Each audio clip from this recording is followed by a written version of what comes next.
How's everyone doing? Welcome back for some more Forza Horizon 3. Today I'm sharing with you the 1997 Lamborghini Diablo SV, and we're going to start out in the Forzavista so I can show you the car, and then we're going to end off with some racing gameplay. But the first thing I always like to talk about is the looks and the sounds of this car. Now the sounds are good, it's not amazing, it's not mind-blowing, but the car does sound pretty nice. It does have a V12, and the looks of it, it's one of those cars I look at it from some angles and I like it, and then there's other angles it's just like, it's okay. And once again, the pop-up, flip-up headlights, generally not a fan of those, not sure why, but honestly they're kind of starting to grow on me, it seems, because I actually like it on this car as well. And I was very happy to find that they have a stock orange because I love orange, it is my favorite color. So the yellow also looks very good in this thing, but I just had to go with the orange because it is my favorite color, like I said. But in terms of performance, this car has a very unique performance,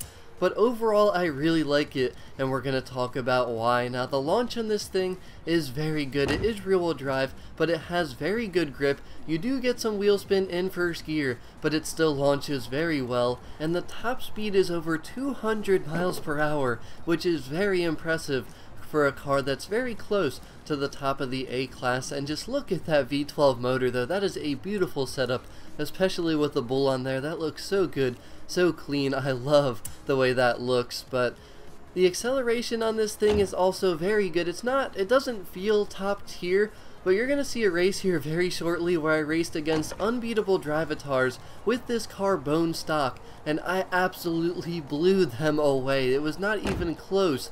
So this is probably one of the only stock cars I've driven where I have to say it's almost OP against unbeatable drivatars. I mean, this thing performed very well, and part of it definitely has to do with the transmission. It is a 5-speed transmission, but the thing is the gears are very long, which generally means that the acceleration isn't going to be all that fast, and it doesn't necessarily feel that fast, but it is actually pretty quick. This thing does accelerate fast. The only thing that I didn't like is that it doesn't shift very quickly, but I love the gear ratios. Like you should know, I love longer gear ratios, so for me this car felt very good to drive. Now there are some weaknesses though, there are things that aren't great about it, like we already talked about the shift time, because it does shift a little bit slow.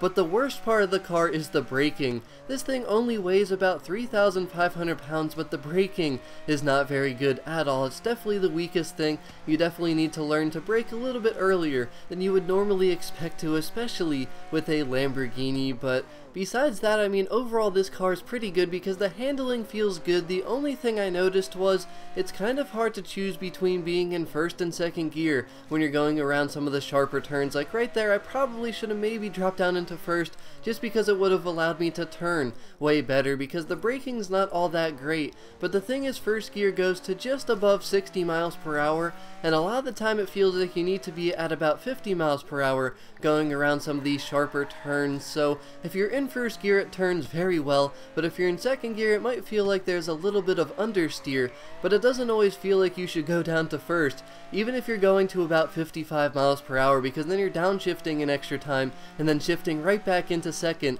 almost immediately. So it felt a little bit awkward in those situations, which isn't a huge deal because I mean the results of this race should tell you exactly why. But I mean, I love the way this thing drives. I honestly was very impressed with this thing. The handling feels good. The braking isn't all that great, but the grip overall is good. I mean, 59% of the weight is in the rear of this car, which is absolutely fantastic and certainly helps with the grip on this thing. The grip going around turns is good. You do need a little bit of throttle control. It's not perfect, but very, very manageable. And I mean, it's got a stock V12 in it. A lot of people love that. 530 horsepower, almost 450 torque. I would not change anything when it comes to the drivetrain or the motor.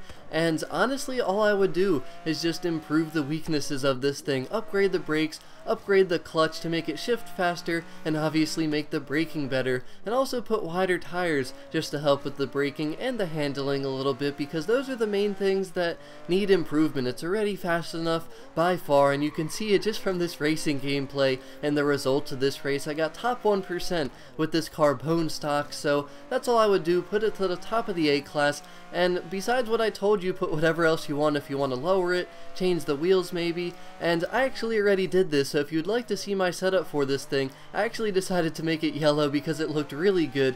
And it's just an awesome car. Love the way it drives. Very great car for the A-Class, and it's going to be tough to beat because it's a very cool car and it performs very well. But as always, thank you very much for watching. Let me know what you think of this Lamborghini Diablo in Forza Horizon 3. But have a great rest of your day, and I'll talk to y'all again very soon. Peace out.